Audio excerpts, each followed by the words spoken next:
We're hanging out for a few moments while people jump onto the stream. This is going to be a fun conversation. Jody, I saw you last in New Hampshire at Pork Fest. That's right. Yep. Yeah, so I'm glad we were able to schedule this, get it on the books. I must have met you originally at a New Hampshire Liberty Forum or Liberty something. Forum. Yep. Yeah, Yep. so it's been a long time, and I think at that Liberty Forum, Ross Ulbricht's mom was speaking, and that was It's the first possible. first time that Yeah. I heard the story, and so it was cool to see Ross at Porkfest this year as well. Oh, it was very cool to see him at Pork Fest. Yeah. So we have a good amount of people jumped on, and I put the headline "Defund Teachers Unions" because right before we got on, I had found a piece of the NEA's handbook from 2025. I found a copy of it, and it was just social justice gobbledygook, seeping through all the pages. I shared some of them, and one of them was basically a resolution against homeschooling, where they said something along the lines of, I'll just read it right here. I have it. The National Education Association says that, quote, homeschooling programs based on parental choice cannot provide the student with a comprehensive education experience. Wow. What are your thoughts there? The union doesn't like homeschooling. Why not? Because they're afraid of the competition. I mean, how can they even make a statement like that? It's absurd, as if the kids get this broad education in public schools, you know? It's interesting. Schools are judged by their intentions, and all the alternatives are judged by the worst case scenarios. Aha. That narrative has to change because Yeah, I most mean, we see that with homeschoolers do homeschooling, great. right? Yeah. So before we continue, because even more people jumped on, just so everybody knows, you should know already. If you don't, this is Jody Underwood. She's the president of EdOpt, and she's based out of New Hampshire, which I also want to ask you in a second about the history of school choice in New Hampshire, because not a lot of people know. And I think, a couple of years ago, you had told me some of the history that I wasn't even aware of with these town tuitioning programs in the state. But yeah, Jody's the president of EdOpt, and I had just posted a picture earlier today on my X of this new website they have. Is it edopt.org? It is. And it's a fairly new EDOPT. fairly Yep. new nonprofit organization. And because partially, I think, because New Hampshire has kind of moved the ball forward on school choice more so than just about any other state, you have this map that's interactive. You can search for different homeschool communities. You can search for different private schools, charter schools, you name it, and it shows up. So you can find things that are close to you.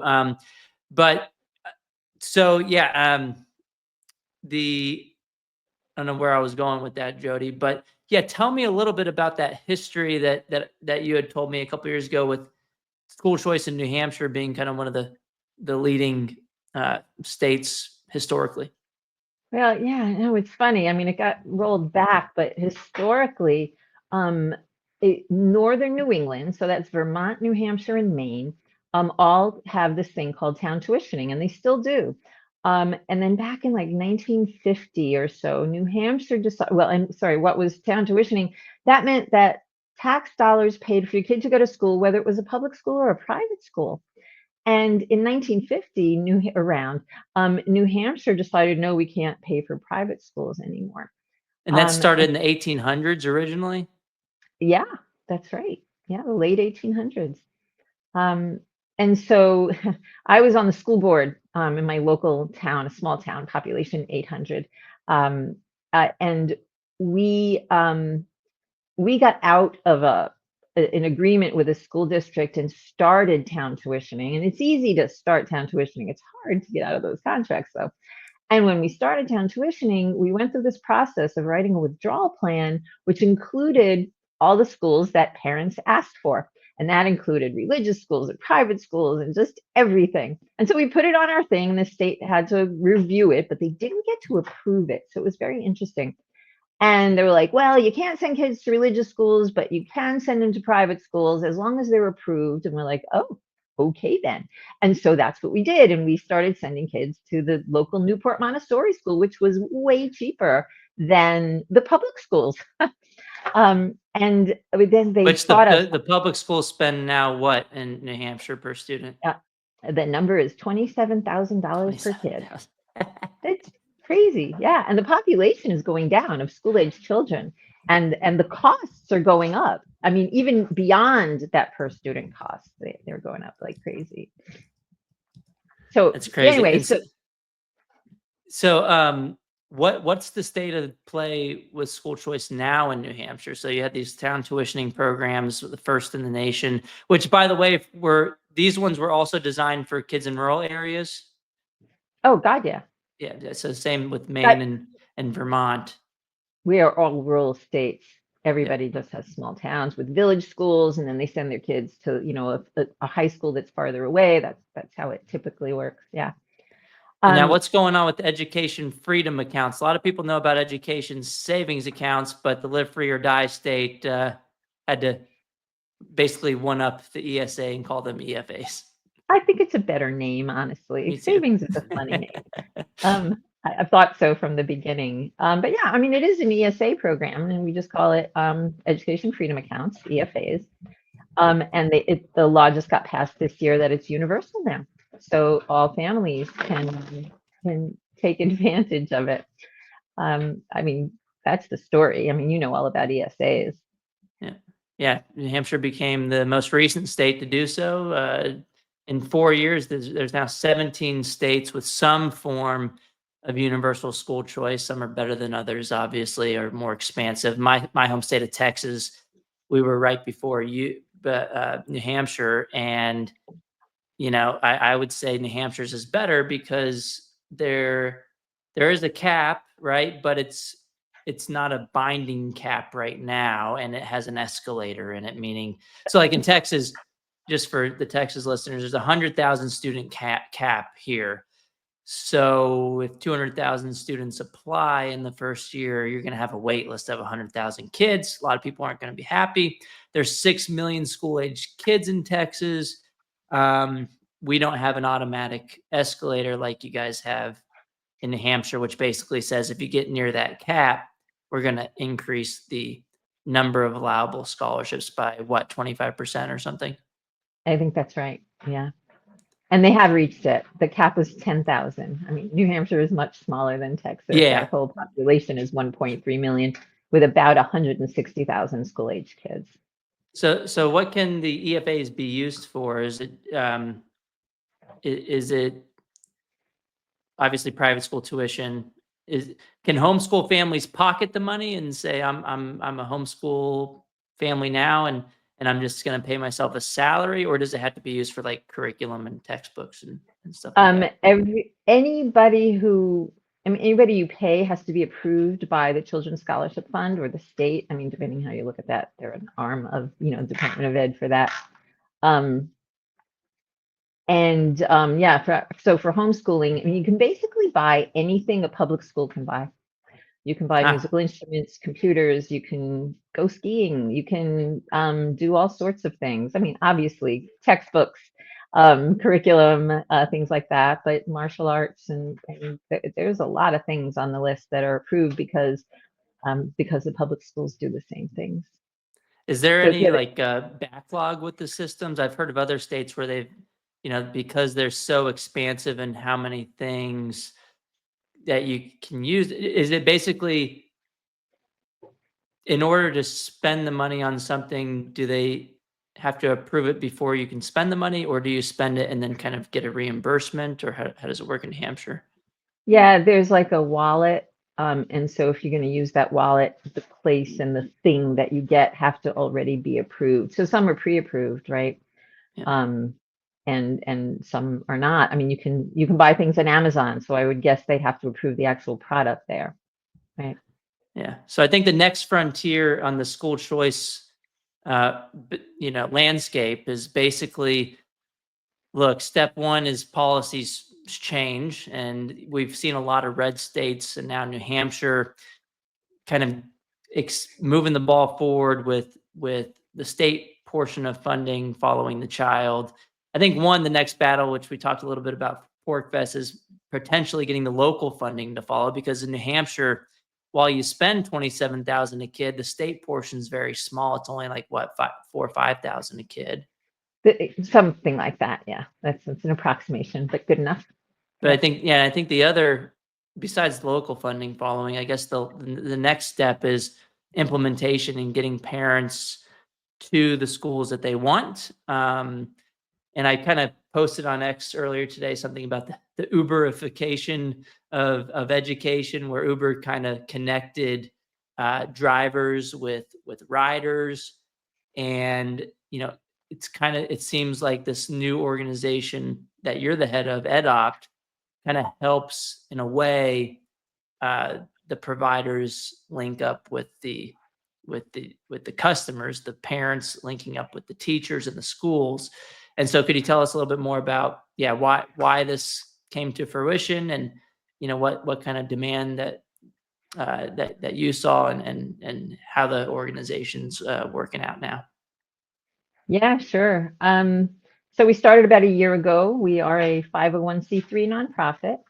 And our mission is, basically to help families understand all of their options, from homeschooling to homeschool co-ops, micro schools rather, and learning centers, and then traditional options too. A lot of people don't know about the charter schools in their areas. And we have a special program called Learn Everywhere in New Hampshire. Can you tell us about that? What's Learn Everywhere? Sure. Basically, the idea is you're already learning outside of school in all these different places, like martial arts, and it's usually extracurricular type things. So why not get credit for it in your high school? And so a law got passed, and so now the organization has to get approved by the state, and then you get credit there's a cap on the amount of credit you can get, so that then you don't have to like duplicate things. If you're already getting your gym, you don't have to take gym in school, right? Things like that. But you can do it for tutors too. Like you can, if a tutor gets approved, you can get credit for algebra. Yeah, I saw one of those in the NEA handbook that I just shared some screenshots from. I was perusing through. It's like 500 pages. And one of the stipulations about homeschoolers is they took a swipe at homeschoolers, saying they weren't adequately educating kids, which, there's so many public schools with 0% proficiency rates, and they spend nearly $30,000 a kid in New Hampshire, for example. And they also said, we oppose any legislation that would allow homeschoolers to basically participate in any extracurriculars at the public school. Oh, yeah, New Hampshire, that's not like that. This is interesting. So New Hampshire, if you're an independent homeschooler, you can take classes at your local public school because you're paying property taxes. Even if you're a renter, you're paying property taxes. But if you're an EFA homeschooling family, you'd have to pay for that from the EFA, because otherwise it's double dipping if you think about it like that. So that's one difference. Because if you think about it, if you're not using the EFA and you're opting out and you're covering homeschooling yourself, that's basically, you're saving the public school districts tons of costs associated with educating your kid, and you're paying into taxes. And so you might as well be able to get some of that service if you'd like to opt into it. Yeah, so a lot of kids do sports then in their public schools, so they have the right to do that, for example. That's one way to take it. Tell us more about EdOpt. And before you do that, you said there's you can search out like homeschooling communities, co-ops, micro schools. Could you give our listeners a little bit of a high level, what is co-op, what is micro school, and how that differs from homeschooling? Sure. So a homeschool co-op is basically a few families informally getting together and sharing the burden. They might share the kids around to different homes, or they might go on field trips. I mean, that's just regular homeschool groups go on field trips all the time, like to museums and, just interesting things.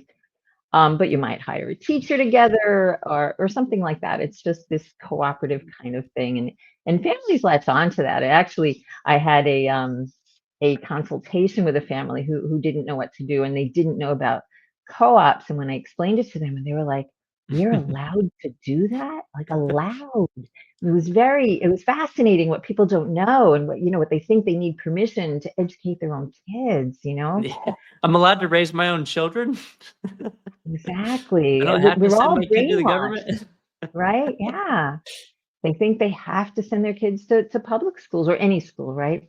Um, so, um, and then there's micro schools or see, I prefer learning centers or learning clubs because micro school sounds like a school where you have to get Mhm. school permission from the state, but they don't. They're just private organizations. And so if you go by learning club, it's less of a trigger for the state. So we have a number of them in New Hampshire. There's some in Massachusetts. I mean, they're all around the country now. Um, and there's some famous ones that have spread out. They have like local versions of what they do, but generally they offer classes. They might, for the younger kids, they'll help them individually move forward in their academic skills, but they also do some fun things with them too, and group projects and whatnot. But the range of how they're organized is interesting. So you could just take a class, or you could have a full-time drop-off program, or anything in between. You might bring your kid there 2 days a week, or 1 day, or 10 classes, or whatever. That everything is open in those organizations, in these micro schools, learning centers.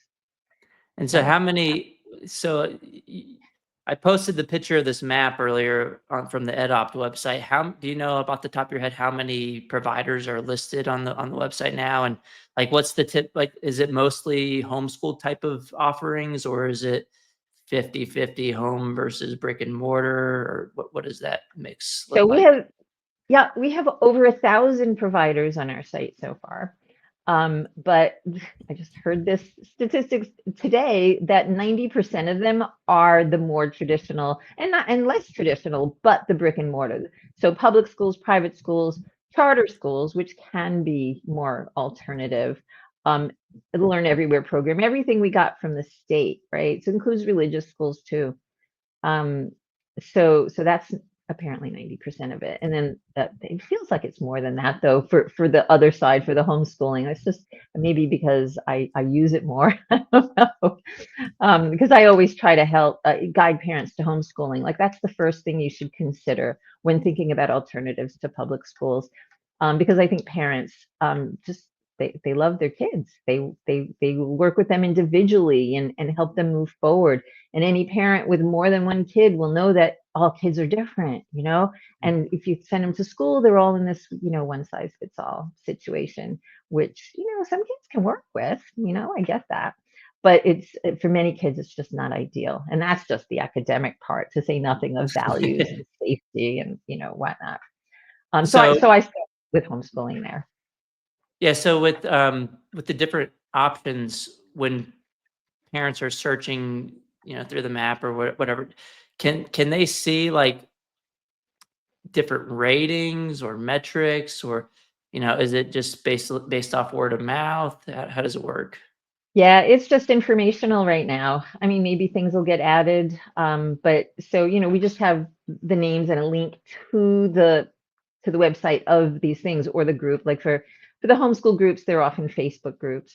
Mhm. So they get the links, and then it's like shopping. You look around and you figure out what's good for you. And everybody, I mean, really, parents need to do that themselves, and they Yeah. can rate things. It'd be nice to have a rating system, and maybe down the line there will be one. A nice Yeah, and idea. focusing too much on one metric would probably be counterproductive anyway. We've seen how the rating system works with the public schools. Everything's basically an A, and that doesn't actually mean that the schools are the right fit for you. And yeah, it's usually based on test scores, not based on values, not based on the mission of the school that could be aligned with what the family wants. So uh, yeah, it's probably good. There's not a one metric that's sitting there that's kind of putting the thumb on the scale for families. So, um, what are some other things that you guys do? I saw on the website you guys do some like events. Those like informational. Do they get families to kind of come together? Yeah, so we do these face-to-face expos around the state. So we invite all the providers that we know about in a particular area, say within a half hour of where the expo will be. And in fact, we get local people to organize the expos in their regions of the state because nobody knows them as well as them, and it's been great. We've had just people stepping up to do this all around the state. And then, we market it to families. We use social media, and we're trying to reach families with school age kids to come. Our most successful one had over 100 people there, Wow. which was fantastic. And the lower end, we had 2 people show up. So we get all of it. But even when we get low attendance, the providers really like being there and interacting with other providers who have the same goals as they do. It's like, let's educate all the kids and let's figure out, who wants what. So they all have had positive times there, and some of them even then volunteered to do expos in their areas. So we've done 12 over the last year. And we're looking forward to doing more. They're popular. The people, who I talk to about them, we go around the state and I give talks sometimes. Everybody thinks it's a great idea. It's just a little hard to get people to come out. We have to figure out how can we reach them. It's not like we can send flyers to public schools and say, hey, can you hand this out to your families? They're not going to do it. I know. I mean, it's my tax dollars. That's how I want to spend them. That's right. Yeah. Yeah. Meanwhile, they use the public tax resources to lobby for and against different policies that they prefer. So, yeah, we see that so often. Speaking of the status quo, have you encountered any pushback from the teachers unions, or are you kind of under the radar still and they're kind of leaving you alone? So yeah, the unions haven't bothered us so far, but this one expo that was really successful, there was a protest outside. So, Oh, that might have done it. And they're holding signs, save our public schools, blah, blah, blah. And what they apparently didn't know is that we invite the public schools to the expos because they are part of the choice. They should have an opportunity to explain why their school's better than other schools. And in fact, in this particular expo, the superintendent of schools came and sat at the table and talked to people, and she had a really good time there. So, that was very interesting to me. But the protest might have just brought a lot of people there. That might have been it. yes. A lot of times that all press is good press. If they come out and protest, it's almost a blessing in disguise. It Yeah. gives you more of a spotlight. Right, but this wasn't done by the unions, I would say. I'm certain of that. So the guy who organized the expo is a state rep, and he's actually chair of the Education Policy Committee at the State House. Has been he's been on the Education Committee, vice chair, whatever, for a long time.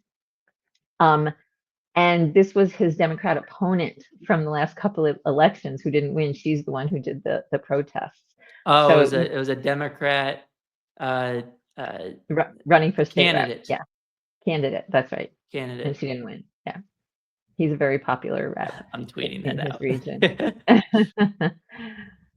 Yeah. So that, how can we do that for our other expos to get something to I really know. attract people? Yeah. And who was the chair of the education committee on the Republican side? Yeah, Glenn Cordelli. Oh, Glenn's awesome. I love Glenn. Is he the one who at one point ran the local funding opt-in that got tabled a couple of years ago that would have allowed districts to opt You in? mean local? You mean local EFAs? Yeah, Is that what the you're referring local to? funding. So Yeah. that was Kevin Verville, also a state rep. Verville. I keep getting that wrong. I don't know why I keep thinking it's Glenn Cordelli. Maybe because I DM Glenn too often. You think of him in EFAs, so that's okay. Yeah. Yeah. Yeah, Kevin's And tried is it he in 3 the times Senate so now? far. Or Glenn he's or Kevin? he's in the House. They're both in the House. Both in the House. Okay. Yeah.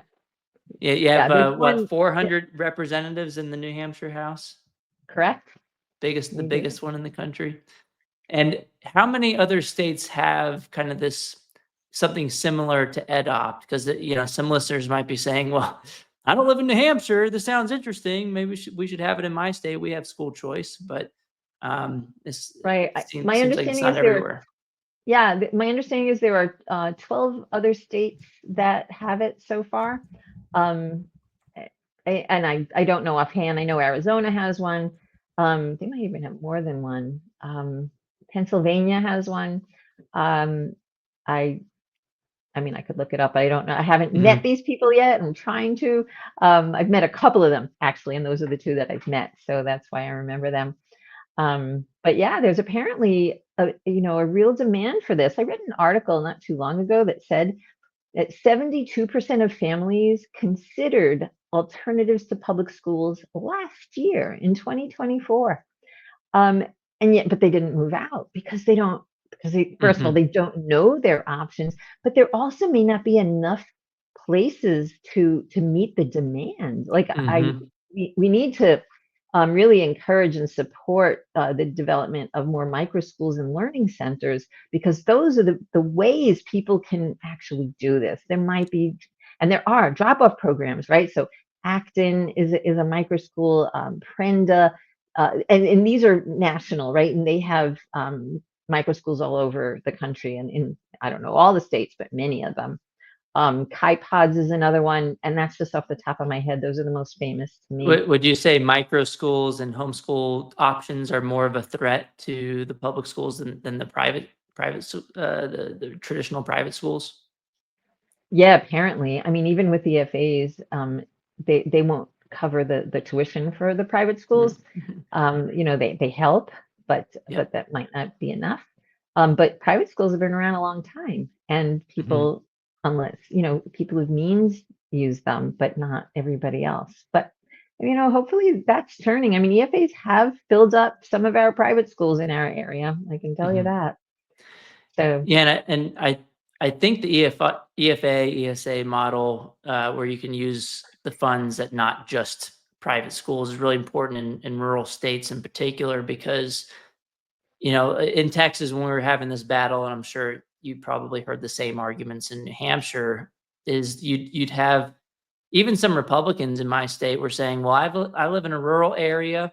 We don't have any brick and mortar private schools, or maybe we just have one." They told me the public school is the only option.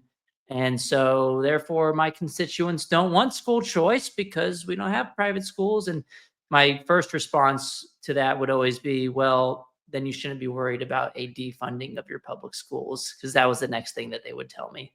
They'd throw everything at the wall and see what would stick. But then I would say, well, this is why ESAs are so great, because you don't have to only use it at a private school. You can use it for a micro school or homeschool expenses too.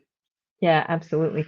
This is interesting. You might find it interesting. So there was a New Hampshire Supreme Court decision recently that said that the state has to pay more of the local state, the adequacy grants is what we call it, to the tune of around $7,300. It was actually Oh,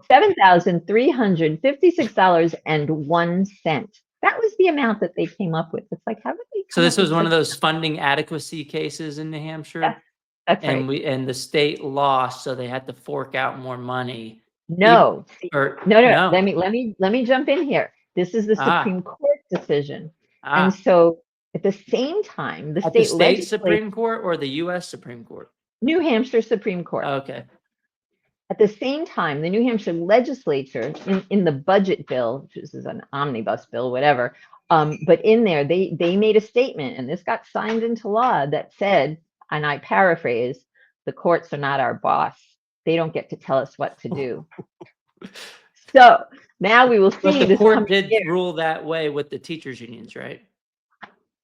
This was yeah, yes, or call it the And then teachers union. the Yes. legislature came back and said, "No, we're not gonna It listen to wasn't, you." they have not, I mean, they basically said we don't have to listen to the courts. They get to decide the law. The court doesn't get to tell them, even though they did in the Claremont decisions, which, I mean, that's what started the state funding for local education. Ah, There was none before that. And we're talking 1998, and not that long ago in the bigger scheme of things. So we'll see what happens in the next legislative round. Whether there wow. will be bills to increase it to the amount that the court said, and we currently have. Legislature could just, yeah, what are they gonna do if the legislature doesn't expand Means the fund? nothing. They can't do anything. I mean, Where's they the make it huge. enforceability? Yeah, exactly. So this is interesting times, actually. Wow. Yeah. Yeah, that'll be a fun case to watch. Yeah, I've always said these adequacy lawsuits, they do these in a lot of states, and typically it always ratchets up funding because the government school system is just, they don't provide an adequate education, and for some reason the courts in their infinite wisdom will say that's why we need to throw more money at the problem. It hasn't never worked anywhere else before, but trust us, this $1,000 extra per student, it's going to work this time, But this even though isn't we're even still a increasing. monopoly. Right. This isn't even increasing the costs of that schools spend, right? This is just what the state is giving them. But more, I mean, the way I think about this, and I just wrote an article that got published yesterday on our EdUp blog, if you want to take a look at it. It basically says if we don't, I mean, we meaning the public schools, don't know how to teach kids to read because look at our scores. They're ridiculous, right? They're below 50% proficiency throughout the grades for math and for reading. So if we don't know how to provide an adequate education, how can we decide what that amount of money is that will provide an adequate education? Let's first figure out how to do it, and then we'll see how much it costs, right? No, they want to do it the other way so they could just get more money. And it's always, yeah, don't change anything that we do with accountability or anything. It's just give us more money, we'll do better. And yeah, I've always said, why don't the courts just turn around and say, this hasn't worked. How about if it, instead of giving more money, how about we change some of those incentives? How about we give some more of the money to the families, allow them to vote with their feet so they can find an adequate education?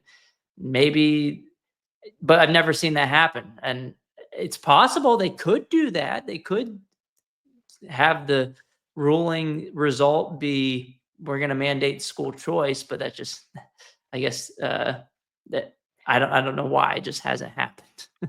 Right, I know, but the courts also don't define the law. That's not their job. Their only job really is to decide, the Supreme Court anyway, is to decide whether something is constitutional or not. It But should be, they've yeah. gone off the deep end with that Yeah. too. Yeah, it should be, exactly.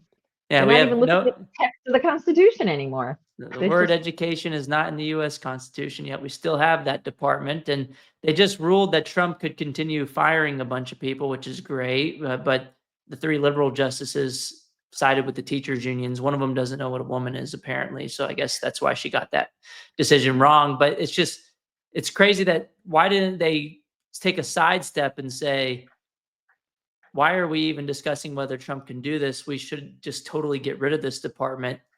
Yeah, it was created by an act of Congress, but why not rule that null and void and totally dismantle it? It's like the courts are almost political institutions at this point.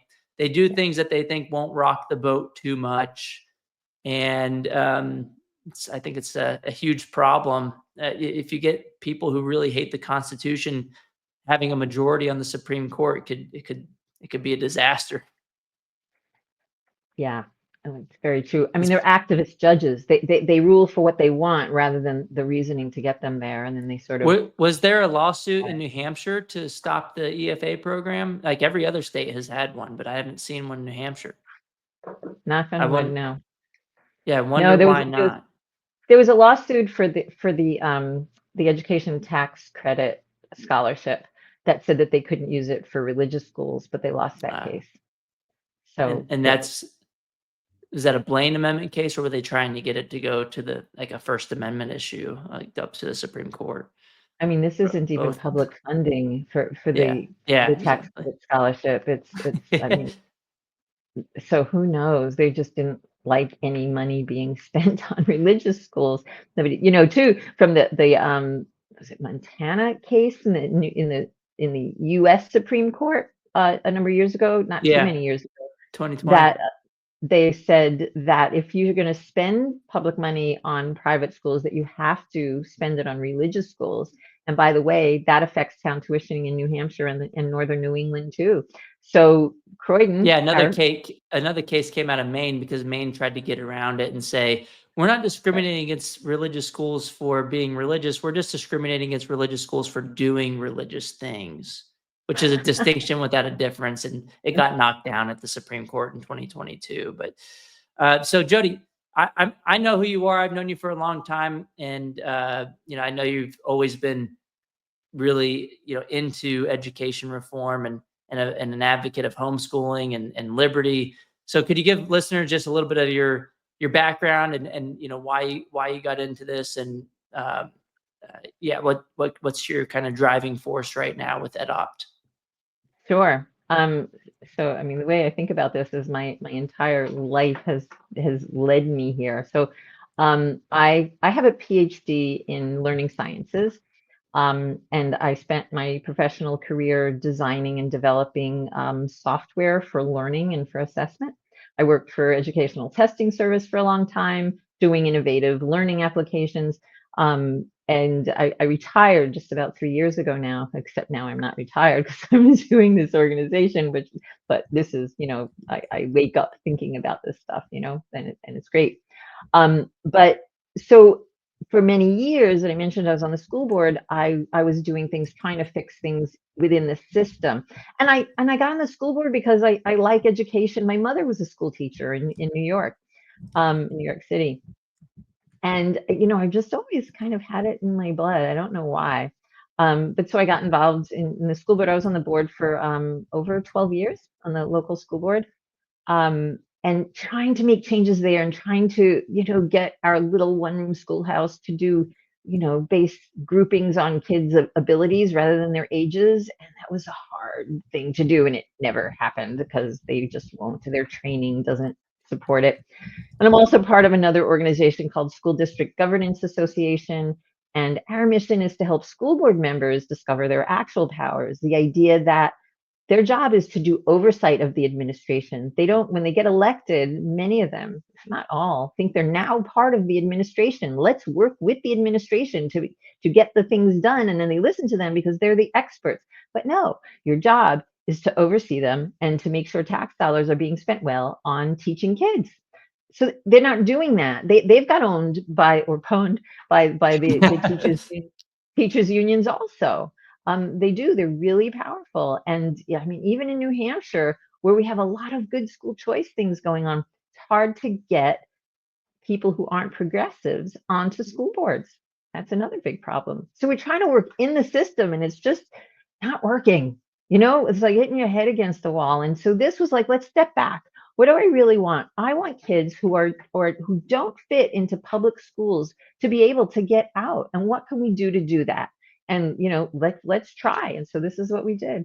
A bunch I of mean, people. I've almost given up on the school board fight. I think it's great if conservatives or independents, libertarians can try to reclaim some control of some school boards, but it's at the end of the day, it's I think it's a problem of top-down accountability itself. I mean, we've seen in my home state, we've banned CRT, for example, and listeners, if you like it or not, that's the law of the land in Texas. And a lot of conservatives don't want the critical race theory. And we found on other undercover video with public school officials admitting that they're still teaching it and they're just calling it something else. And it just seems like a never ending game of whack-a-mole, banging our heads against the wall, that even if we do get in control of the school boards, what's going to, how do we know that it's actually going to make its way into the classroom? And it's still a one size fits all problem. It's still a geographic monopoly.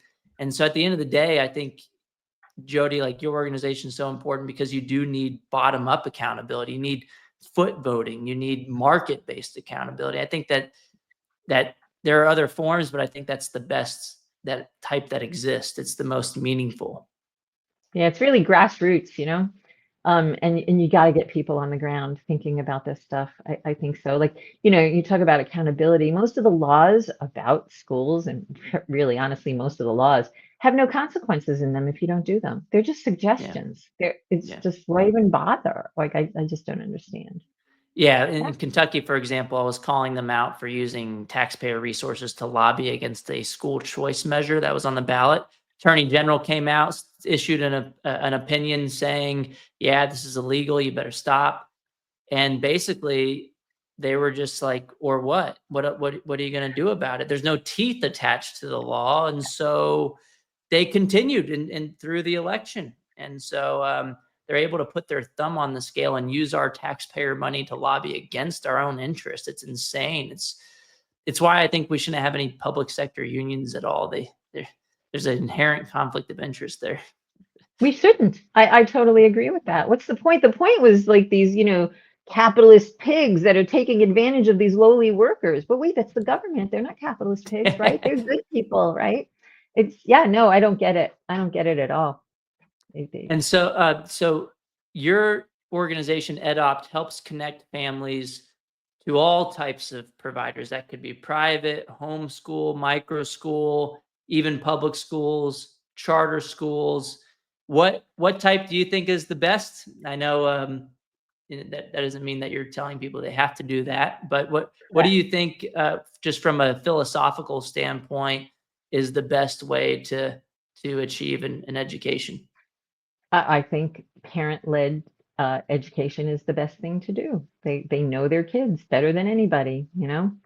Especially at the younger ages, but even later. I mean, once you teach kids to read, you work with them, you help them learn how to live, right? Whatever that means. And it doesn't mean necessarily following that curriculum that the state says you have to follow. Because I mean, think about the old days,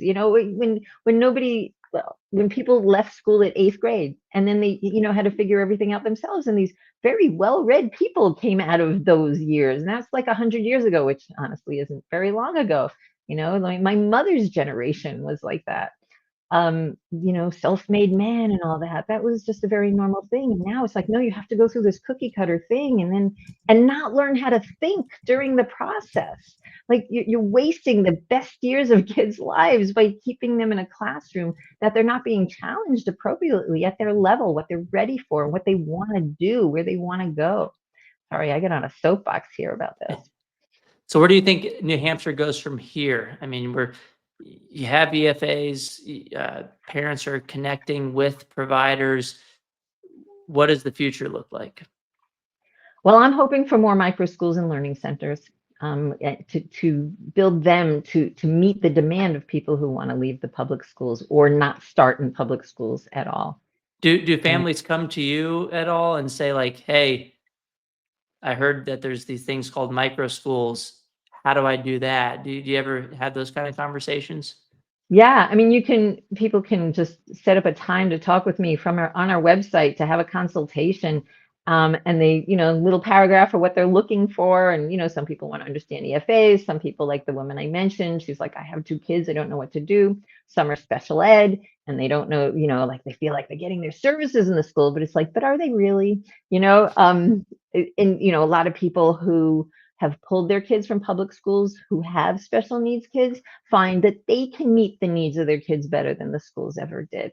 So, it's like across the board.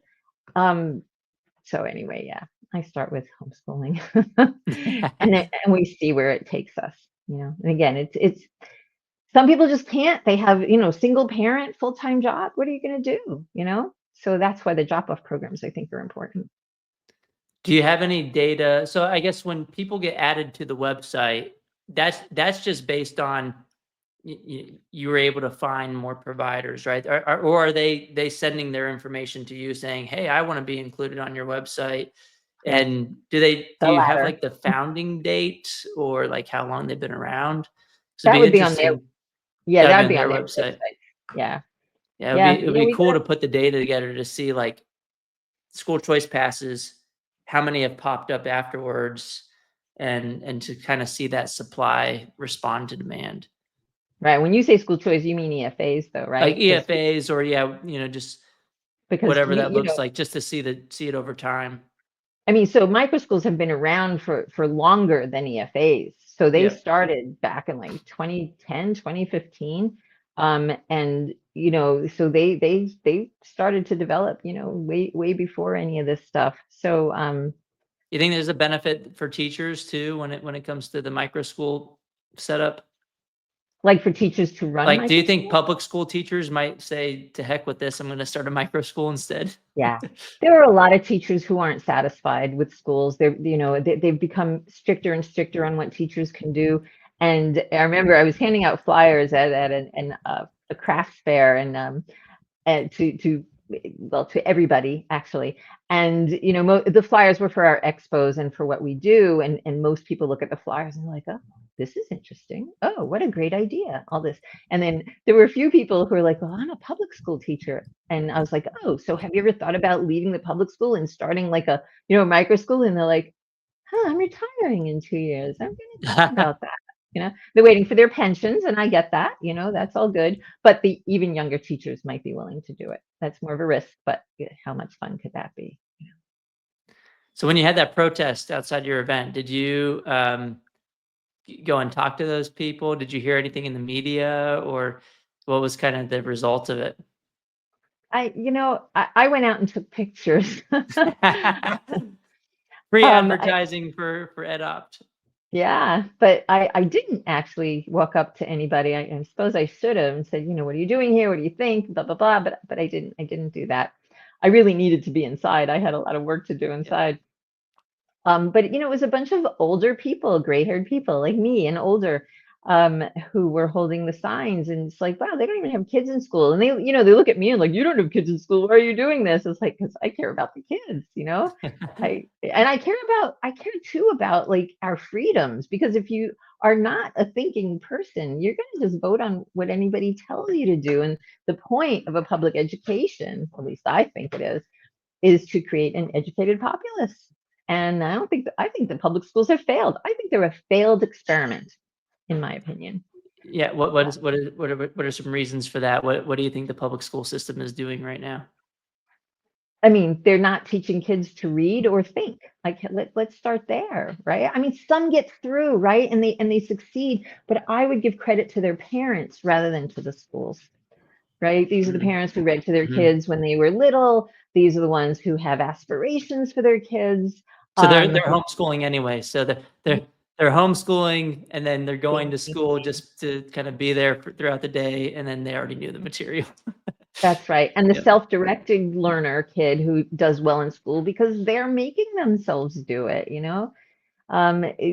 not because they're being required to do it. I mean, they're competitive, they want good grades, right? There's lots of reasons for them to do it. But if they're actually learning, I say, great, do it, But still, we know that's like less than half the kids. And so how can people find your organization, and what would you like people to do to help, promote your mission, and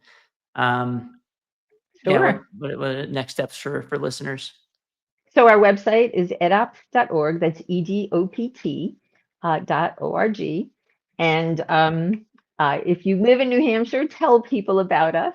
Tell people that, you should go check it out, especially if they have kids who aren't happy in schools. You can subscribe to our mailing list. I send out a weekly thing about schooling in New Hampshire. I wrote about the Supreme Court decision. I've written about EFAs. Often it's just about expos, but that's, it's all good. You could donate money to us. We are a 501c3, so that's, tax deductible. And again, if you live in New Hampshire, you can organize an expo in your area. We welcome a lot of people to do that because we want to keep going with them.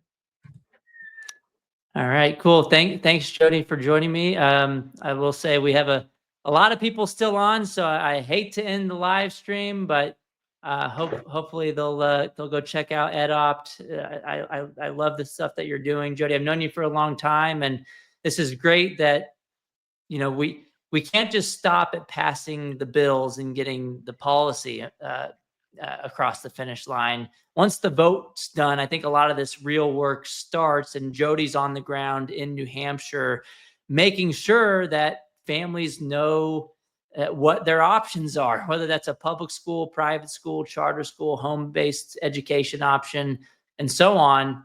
They have this new map at edopt.org. Go check it out. You can follow them on X. It's at edoptNH. NH stands for New Hampshire, at edoptNH. So everybody go check it out. Jody, you're a wealth of knowledge. If we had more time, we should probably do this again soon, because people are clearly interested in what you have to say, and we'll do it again soon. And thank you so much for joining the Educational Freedom Institute podcast. Thank you for joining me, and thanks for sharing your wealth of knowledge with the listeners. And thank you for connecting New Hampshire families and helping them find the education fit that works best for their kid. Thank you so much, Corey. All right, we're signing off. Until next time, thank you guys for watching the EFI podcast.